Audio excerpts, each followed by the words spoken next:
नमस्कार विद्यार्थी मित्रों, आज हम देखने वाले कक्षा 9वीं का 19वां चैप्टर है महाकवि कालिदास।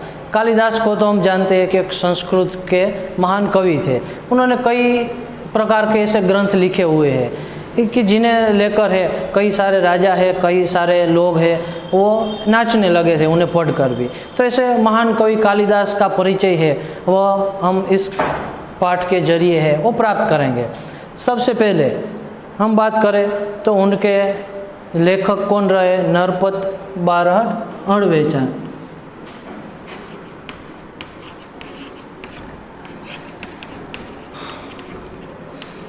नरपत बारहट थोड़ा अटपटा सा नाम है, पर फिर भी वो हमें देखना है।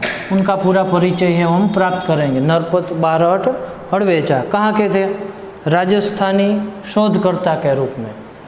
हालांकि वो क्या है, लेखक राजस्थानी रहे हुए, इनके कारण इनका नाम इस प्रकार है, लेखक परिचय। उनके अंदर हम बात करें तो क्या कहा गया है कि राजस्थानी संस्कृति के एक शोधकर्ता नरपत बारहट अड़वेचा ने MA B.Ed की उपाधि प्राप्त की थी। एक तो क्या कि वो राजस्थान के हैं, यानी राजस्थानी है। फिर MA और B.Ed उन्होंने उपाधि प्राप्त की थी। जय नारायण विश्वविद्यालय जोधपुर से वो जुड़े हुए थे। जय नारायण विश्वविद्यालय है उनसे वो लगे हुए थे।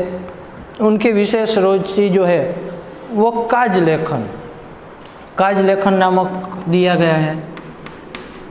काज लेखन में उनकी रुचि जो है वो विशेष रही हुई है। ठीक है, उसके बाद बात करें तो क्या बताया गया है कि वे संस्कृति के प्रवाहों और प्रवाहों को समझने में यत्नशील है, यानी कि प्रयत्नशील रहे संस्कृति और उनसे जुड़े प्रवाहों को लेकर। फिर महापुरुषों को नमन करते हुए आपने लिखा है कि जिन्होंने देश सेवा की खातिर अपना घर परिवार छोड़कर ऐशो आराम त्याग कर भूखे प्यासा नंगे पांव रहकर देश को गुलामी की जंजीर से मुक्त कराने के लिए सर्वस्व कुर्बान किया, वे वंदनीय है। यानी कि देश सेवा की खातिर जिनने भी सेवाएं दी हुई है उन सभी को उन्होंने वंदन किया हुआ है। महापुरुषों की जीवनियाँ आपकी प्रसिद्ध कृति है। कौन सी? महापुरुषों की जीवनियाँ। महापुरुषों की जीवनियाँ वह उनकी प्रसिद्ध कृति। ठीक है, तो इस तरह फिर हम देखें तो इस संग्रह में कुल 60 प्रसिद्ध महापुरुषों के जीवन चरित्र, जिसमें 60 प्रसिद्ध महापुरुष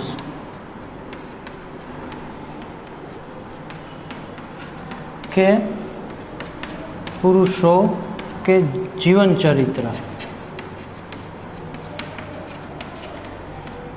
कितनी कि इन्हीं की बात हो रही। महापुरुषों की जीवनियाँ है, उसमें कितने 60 से भी अधिक महापुरुषों है, उनकी जीवनियाँ का चरित्र है उन्होंने अंकित किया हुआ है और लिखा हुआ है।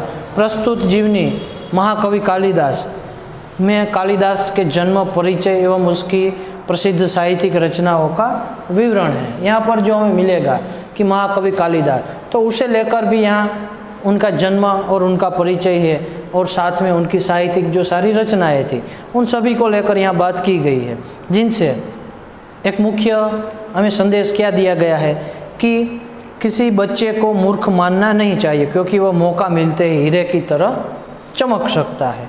क्या मुख्य बात बताई गई है कि कालिदास को लेकर, कालिदास एक ऐसा व्यक्तित्व है कि जो देखे तो युवा अवस्था तक बात करे तो बिल्कुल बुद्धू सा था। यहाँ तक कहा गया है कि वो जिस डाल पर बैठता था उसी डाल को काट रहा होता है। इतना बुद्धू तो हम सोच सकते हैं कि किस प्रकार का होगा। तो फिर भी हम आज देखें उन्हें तो एक महाकवि के रूप में उन्हें हम सम्मान देते हैं, जिन्होंने कई सारे ग्रंथों की रचना की है। एक संस्कृत के एक प्रमुख साहित्यकारों में उनका नाम लिया जाता है, और इसके अलावा हमारी एक संस्कृति के एक रचयिता के रूप में भी उनको हम ले सकते हैं। तो इसी तरह से यह हमारे महाकवि कालिदास, जिनका पूरा जीवन का सफ़र रहा है कि बुद्धू से लेकर एक महाकवि तक पहुंचने की जो उनकी एक यात्रा है, उन्हीं का ही वर्णन हम इनके छोटे से परिचय में देखने वाले हैं, जिनमें क्या बताया गया कि एक तो उनकी जीवन के बारे में जो सारी मान्यताएं हैं, मान्यताएं मैं इसलिए कह रहा हूँ क्योंकि वो प्रमाणभूत माहिती उनके जीवन की नहीं मिली है। उनके जीवन को लेकर अलग अलग जो लेखक कवियाँ हैं, विद्वान है, उनमें मतांतर है, कोई कहते यहाँ तो कोई यहाँ, वो सारी बातें हम यहाँ पर भी देखेंगे। ठीक है, तो वह एक बात आएगी। इसके बाद है उनके पूरी घटना दी गई है कि किस प्रकार वह क्या कि एक बुद्धू होते हुए भी कैसे वह एक महाकवि के रूप में है, उन्होंने नाम कमाया। तो उनके पीछे एक पूरी कहानी जो है वो दी गई है, तो पूरी कहानी भी हम उनको शब्द से देखेंगे, यह एक भाग रहेगा। और उसके बाद क्या दिया गया कि महाकवि बनने के बाद यानी कि अब बुद्धू से वो निकलने के लिए उन्होंने क्या क्या ऐसे काम किए कि जिनके कारण आज हम उसे महाकवि के रूप में जानते हैं। ठीक है, तो ये सभी देखेंगे। उनकी 7 प्रमुख रचनाएं, 7 ग्रंथ उन्होंने लिखे हुए, जो कि 7 उनके अमर ग्रंथ कह सकते, उन्हीं के द्वारा उनका नाम है आज अमर हो गया और महाकवि के रूप में हम उसे जानते हैं। ठीक है, देख दे। सबसे पहले तो आप जल्दी से टेक्स्ट बुक न हो तो ले आओ, मंगवा लो, ले लो, पास में पड़ी हो तो। उनमें पेज नंबर दिया है 89 पर, 89 पेज नंबर पर आया हुआ हमारा 19वां पाठ कौन सा रहेगा? महाकवि कालिदास। ठीक है, तो पहले पाठ की मैं शुरुआत करूँ उनसे पहले यह इनकी मुख्य बात जो है, मुख्य पॉइंट है, मुद्दे जो है वो आप नोट कर लो।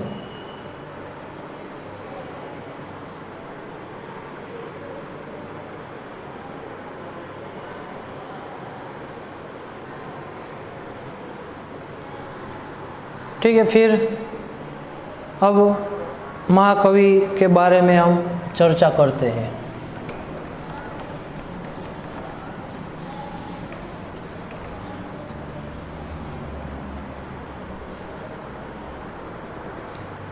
देखते हैं क्या कहा है कि कालिदास को हम मात्र संस्कृत के महाकवि के रूप में जानते हैं। एक तो क्या बात बताई है कि संस्कृत के महाकवि के रूप में हम कालिदास को जानते हैं, पर स्वयं महाकवि कालिदास ने अपने विषय में कुछ नहीं लिखा है।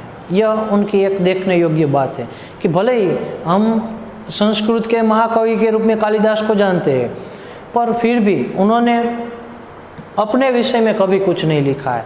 उन्होंने बाकी विषयों में बाकी लोगों को लेकर बहुत कुछ और ऐसा सुंदर वर्णन दिया है कि हम पढ़ते ही रह जाए, सुनते ही रह जाए, पर कभी भी उन्होंने अपने विषय में नहीं लिखा है। तो यह एक उनकी मुख्य बात है।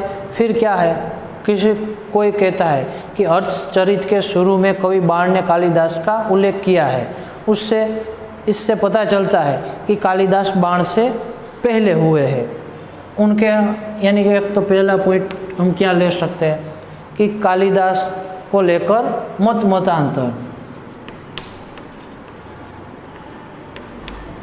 कालिदास के समय को लेकर मतभेद यानी कि अलग अलग मिलता है। एक तो हमने क्या देखा वो मैं बोल रहा हूँ, सुनते जाइएगा। क्या है कि हर्षचरित ने शुरू में कवि बाण जो है वो भी संस्कृत के एक महाकवि के रूप में जानते हैं, और उन्होंने हर्षचरित नामक ग्रंथ लिखा है। तो तब उन्होंने कालिदास नामक का उल्लेख है उन्होंने किया हुआ है, और इससे हम अंदाज़ा लगा सकते हैं कि कालिदास कब हुए होंगे, बाण से पहले, तभी जाके कवि बाण उनके बारे में लिखते हैं। ठीक है, तो कवि बाण से पहले वो हुए ऐसा माना जाता है। एक स्थान पर स्वयं कालिदास ने अपने अभिभावक के यानी खुद अपना एक परिचय देते हुए कहा है कि विक्रम नाम का उन्होंने उल्लेख किया था कि कालिदास ने अपने एक ग्रंथ में विक्रम नाम का उल्लेख किया हुआ है। यह एक बात है। वह कौन सा विक्रम है इस बात का पूरी तरह पता नहीं चल पाया। हालांकि वो विक्रम किस लिए प्रयोग किया, कौन है, उनका अभी पता नहीं चला, पर विक्रम नाम मिलता है। फिर भी उन्हें राजा विक्रमादित्य और राजा भोज का समकालिक मानकर नायक बनाया गया। किसका? राजा विक्रमादित्य और दूसरे कौन है? राजा भोज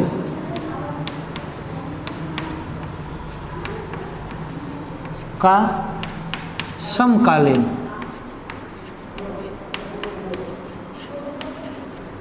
यानी क्या? उन्हीं के ही काल के, उन्हीं के ही समय के, कि जब राजा विक्रमादित्य थे और राजा भोज थे, उसी के ही समय में है। वो क्या, कौन हो गए? कवि कालिदास हो गए। ऐसा भी एक माना जाता है। और जिसे लेकर क्या किया गया है कि कितने ही कथाओं में उनको नायक बनाया गया है। नायक यानी कि एक हीरो जो हम बोलते हैं, यानी कि मुख्य पात्र जो होता है, वो लेकर कालिदास का एक उल्लेख है, वो मिलता है।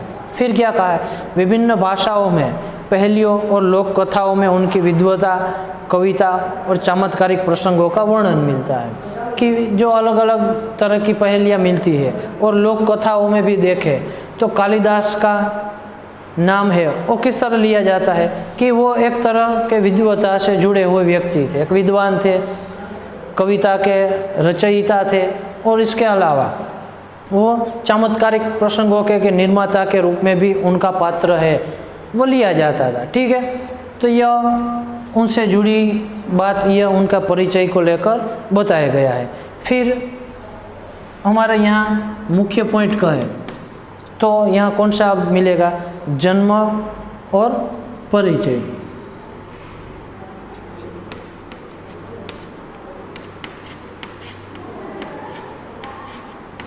उसे लेकर अब क्या कहा गया वो देखते हैं। कालिदास को जन्म को लेकर और परिचय को लेकर अलग अलग मान्यताएं जो मिलती है वो हमें खास तो देखनी। क्या कहा है? कुछ विद्वान कहते हैं कि कालिदास का जन्म 365 ईस्वी सन में, कुछ विद्वानों के मत से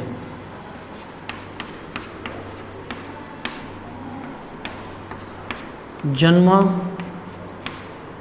365 ईस्वी सन में उनका जन्म हुआ था और निधन 445 में, 445 ईस्वी सन में। ठीक है, कुछ विद्वानों का क्या मानना है कि उनका जन्म 365 ईस्वी सन में और निधन 445 ईस्वी सन में हुआ था। फिर पर महाकवि कालिदास के जन्म स्थान के बारे में है और ठीक पता नहीं चलता। जन्म स्थान को लेकर भी क्या, जन्म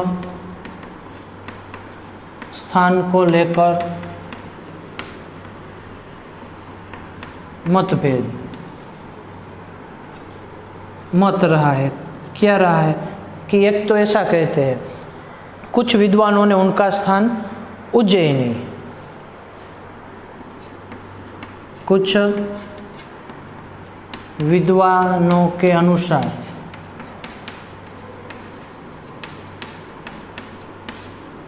कालिदास का जन्म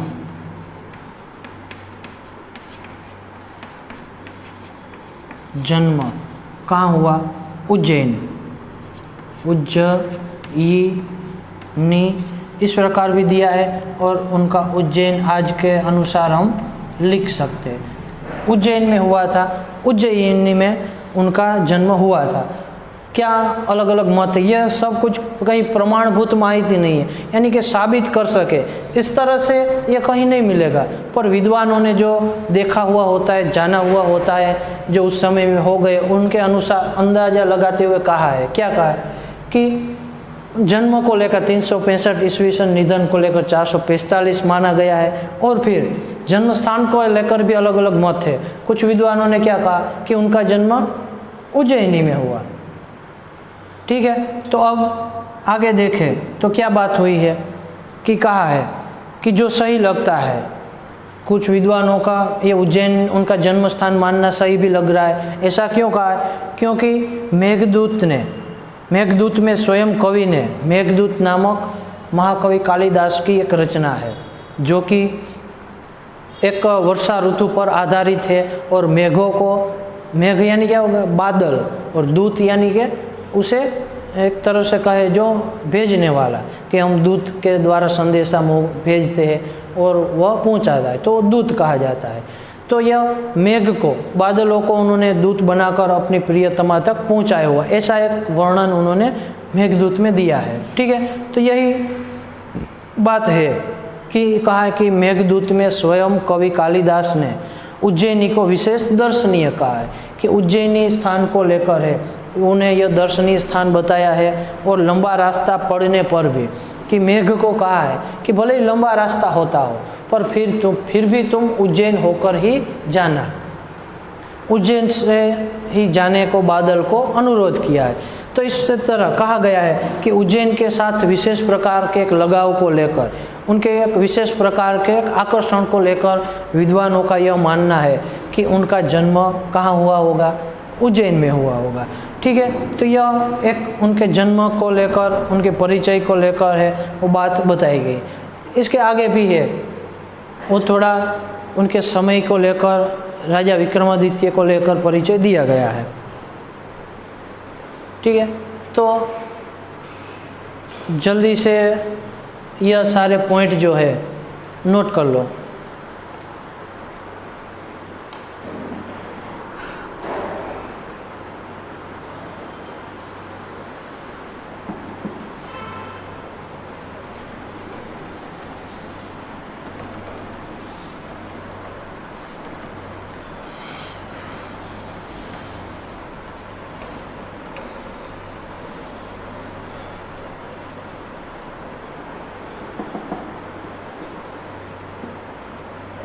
ठीक है, अब आगे चले तो कि राजा विक्रमादित्य को लेकर परिचय दिया गया है। राजा विक्रमादित्य, ठीक है, और उसका खास तौर पर परिचय क्यों दिया गया है? क्योंकि जो कालिदास थे उन्हें राजा विक्रमादित्य का समकालीन माना जाता है और उसी के ही राज्य में कालिदास भी रहे हुए माने जाते हैं। इन्हीं के कारण राजा विक्रमादित्य का पूरा वर्णन दिया गया। क्या था उस दिनों कि उज्जैनी में उन दिनों राजा विक्रमादित्य का राज था। कि कालिदास कहाँ के थे? जन्म के अनुसार देखे तो उज्जैन के थे। तो उन दिनों राजा विक्रमादित्य जो है वह वहाँ के राजा थे। वहाँ की प्रजा सब प्रकार से सुखी थी। उज्जैनी की प्रजा, उज्जैनी की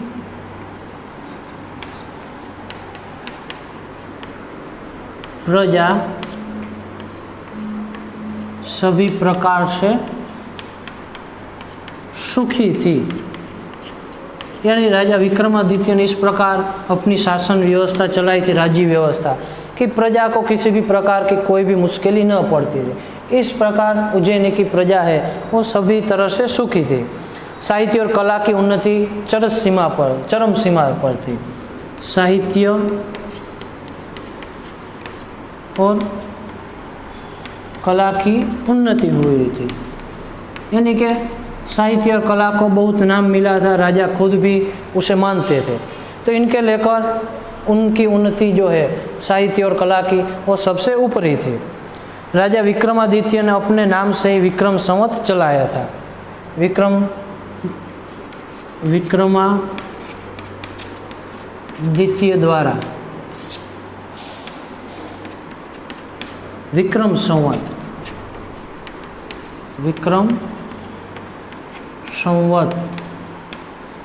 चलाया।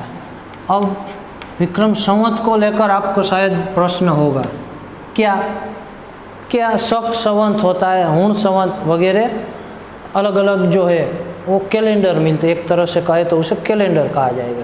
किस लिए कि हम विक्रम संवत को लेकर भी चलते हैं और हमारा मुख्य कैलेंडर रहेगा शक संवत। ठीक है, तो उन दिनों में कब की बात हो रही है, 365 के आसपास के समय की बात हो रही है। तब राजा विक्रमादित्य थे और तभी से उन्होंने विक्रम संवत चलाया था। कैलेंडर तो हम आजकल देखते हैं पर आजकल का नहीं है, बहुत प्राचीन समय का है। तो यह हम सोच सकते हैं कि राजा विक्रमादित्य कितने आगे हो गए, कितने वो अपने राज्य व्यवस्था को लेकर है वो एक सशक्त हो गए। तो यही बात है कि तभी उन्होंने विक्रम संवत जो है वो चलाया हुआ था, वो अपने ही नाम से विक्रम संवत उन्होंने बनाया था। फिर क्या कहा कि समय समय पर उन्होंने सोने के सिक्के चलवाए थे। सोने के सिक्के का बनावट, सोने के सिक्के बनवाए। क्या था कि समय समय पर उन्होंने अपनी राज्य व्यवस्था को संभालने के लिए और राज्य को ठीक ठीक आगे चल सके, इनके कारण सोने के सिक्के भी चलवाए थे, बनवाए थे। कि आजकल भी देखें उनके तो बहुत साल बाद ये रुपयों का चलन है वो मिलता है, पर उस जमाने भी उन्होंने सोने के सिक्के बनाकर है वो चलाए हुए थे। तो यह राजा विक्रमादित्य का पूरी शासन व्यवस्था का ही प्रभाव था। राजा विक्रमादित्य के शासन काल में जितना वैभव देश में था, जितनी साहित्य तथा कला की उन्नति हुई उतनी कभी नहीं हुई। कि उनके आसपास के इलाकों को या तो भारत के अधिकतर भाग में देखें तो राजा विक्रमादित्य जिस प्रकार शासन व्यवस्था चलाते थे, उस समय में जो साहित्य और कला की उन्नति हुई थी, उनकी जो एक नामना थी वो उसके बाद है वो नहीं देखी जाती, उतनी कभी नहीं हुई है। फिर क्या कहा कि एक से एक बढ़कर कवि उसके शासनकाल में, विक्रमादित्य के शासन काल में कौन कौन कवि है, फिर साहित्यकार,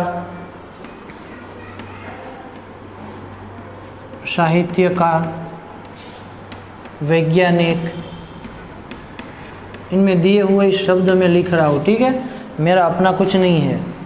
वैज्ञानिक इस युग में उत्पन्न हुए।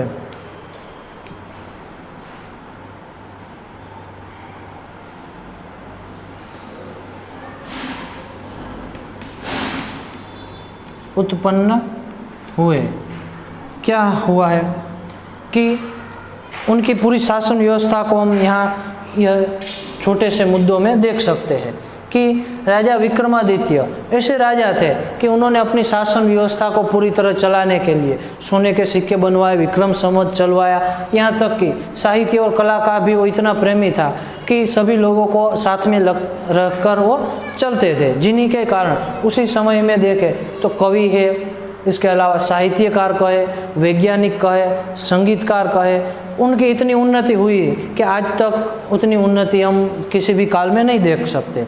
तो राजा विक्रमादित्य स्वयं भी साहित्य और संगीत से जो है वो अच्छे जानकार थे। संस्कृत भाषा की उन्नति भी इसी काल से अधिक हुई। संस्कृत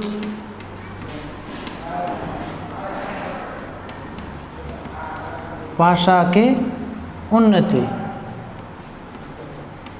इसी समय से।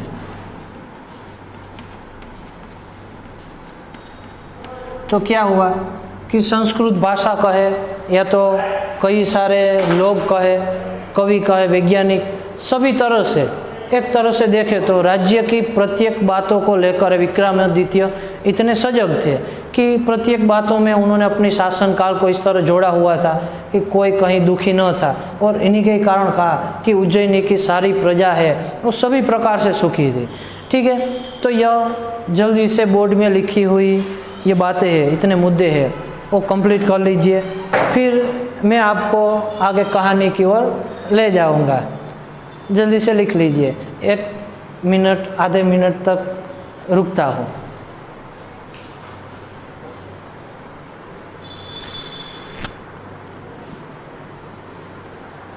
अब हम आगे जो देखने वाले हैं उसमें एक अलग ही मोड़ आएगा, क्योंकि इसमें महाकवि कालिदास को लेकर, उनकी जीवन की घटना को लेकर जो है वह एक कहानी पूरी दी गई है। और उस कहानी को सुनकर जानकर है आपको भी एक तरह से हंसी आ जाए कि वो इस प्रकार का बुद्धू व्यक्ति था, पर फिर भी आज हम उन्हें महाकवि के रूप में जानते हैं। तो देखते हैं जल्दी से, शायद आपने अब लिख लिया होगा, मैं इनको अब निकाल रहा हूँ, फिर जाके आगे की ओर हम चलेंगे।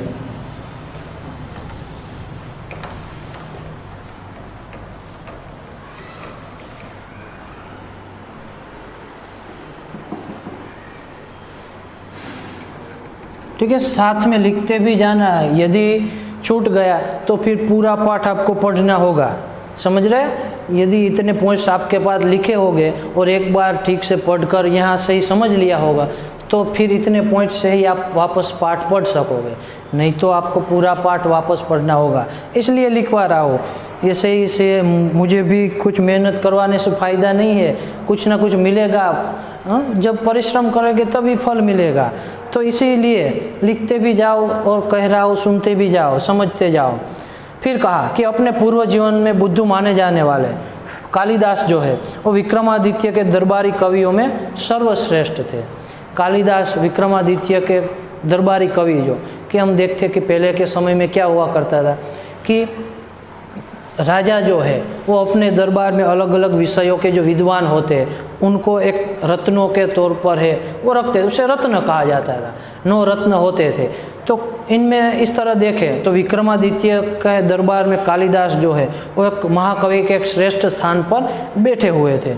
तो आज हम वो जानने वाले हैं कि वो एक समय में बुद्धू माने जाना वाला जो व्यक्ति था वो किस प्रकार महाकवि के पद तक पहुंचता है।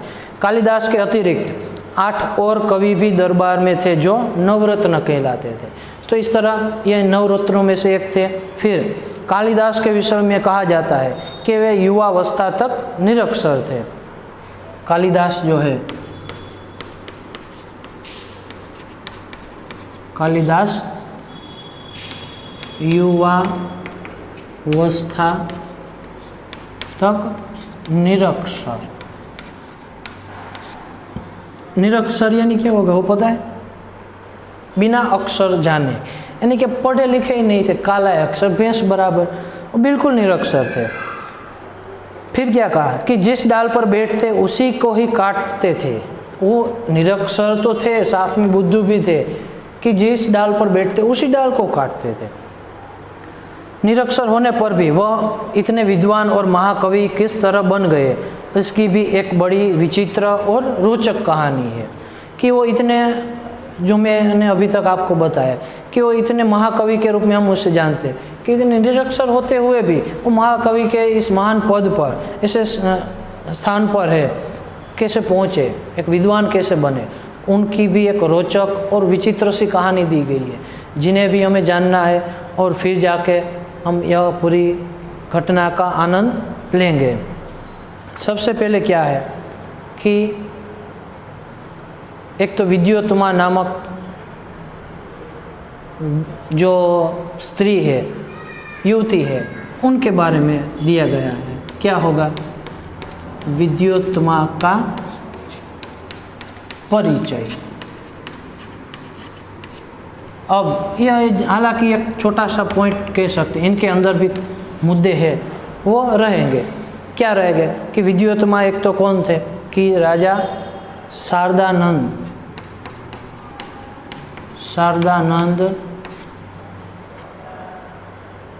नामक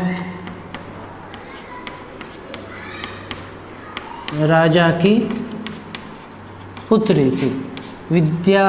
विद्योत्तमा जो है उससे हमारे कालिदास की कहानी जुड़ी हुई है, इसके कारण इनका परिचय है। हम देखेंगे अभी क्या होगा। क्या कहा कि उन दिनों राजा शारदानंद नाम के राजा थे। शारदानंद की पुत्री थी, उनकी एक गुणवती और विद्वान पुत्री थी। विद्योत्तमा कैसी थी, गुणवती और विद्वान। ठीक है, गुणवती विद्वान थी जिसका नाम विद्योत्मा था। वो तो हमने देख लिया, विद्योत्मा का ही परिचय में देख रहे। तो विद्योत्मा वह बहुत सुंदर और रूपवती भी थी, सुंदर और रूपवती। यहाँ पर क्या दिया गया है कि इनका मानसिक, यहाँ शारीरिक देखाव दिया गया, यहाँ मानसिक कि शारीरिक तौर पर देखें तो सुंदर भी थी और रूपवान भी थी, और यदि एक गुणवत्ता की दृष्टि से देखें तो गुणवती भी थी और विद्वान भी थी। तो दोनों तरह से उनका नाम है वो बना हुआ था, जिनके कारण क्या था कि उसके रूप, गुण और ज्ञान की प्रशंसा दूर दूर के देशों तक फैली हुई थी। उनकी प्रशंसा जो है किनकी, रूप, गुण और ज्ञान की प्रशंसा दूर तक फैली। उनके रूप, गुण, ज्ञान की प्रशंसा दूर दूर तक फैली हुई थी, जिनके कारण क्या हुआ, विद्योत्मा को अपने इस रूप, गुण और ज्ञान पर एक घमंड आ जाता है। अपने विवाह के संबंध में उन्होंने घोषणा कर रखी थी कि जो उसे शास्त्रार्थ में हरा देगा उसी के साथ वह अपना विवाह करेगी। क्या विवाह को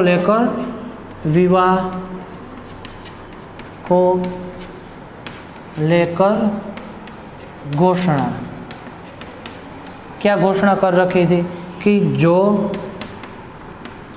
उसे शास्त्रार्थ में हराएगा उसी से विवाह करेगी। ठीक है, क्या उन्होंने कहा हुआ था कि जो उसे शास्त्रार्थ में हराएगा, शास्त्रार्थ यानी क्या होगा, वो एक हमारा मुख्य प्रश्न रहेगा कि जो है शास्त्र किसे कहेंगे, कि जो कुछ भी लिखा हुआ होता है हमारी संस्कृति को लेकर, हमारे पूर्वजों को लेकर, हमारे भूतकाल की घटनाओं को लेकर, प्रसंगों को लेकर, हमारे इतिहास को लेकर जो कुछ भी बातें बताई गई, या तो एक तरह से कहे कि लिखा हुआ सारा साहित्य, उसे शास्त्र कहा जाता है। पर मुख्य रूप से गिने तो वेद, वेदांग, इतिहास, पुराण, दर्शन शास्त्र, वो सारे ही शास्त्र में आएंगे। तो इस प्रकार के शास्त्र में जो उसे हरा पाएगा उन्हीं के साथ वो विवाह करेगी। यह घोषणा की रखी थी, किनके कारण, उसे घमंड था किनके, रूप, गुण और ज्ञान का, और इसे लेकर उन्होंने यह घोषणा की थी। ठीक है, तो यह विद्योत्मा का परिचय है, और इसमें कालिदास जो है वो किस तरह से एंट्री करते हैं वह मुख्य बात देखने लायक है। तो वैसे यह एंट्री आज हम कालिदास की नहीं करवाएंगे, अब है अगले लेक्चर से देखेंगे। ठीक है, बहुत टाइम हो चुका है, यहाँ पर हमारा ये लेक्चर ख़त्म करते हैं, फिर मिलेंगे अगले लेक्चर में आधे से शुरू करते हुए। ठीक है, धन्यवाद।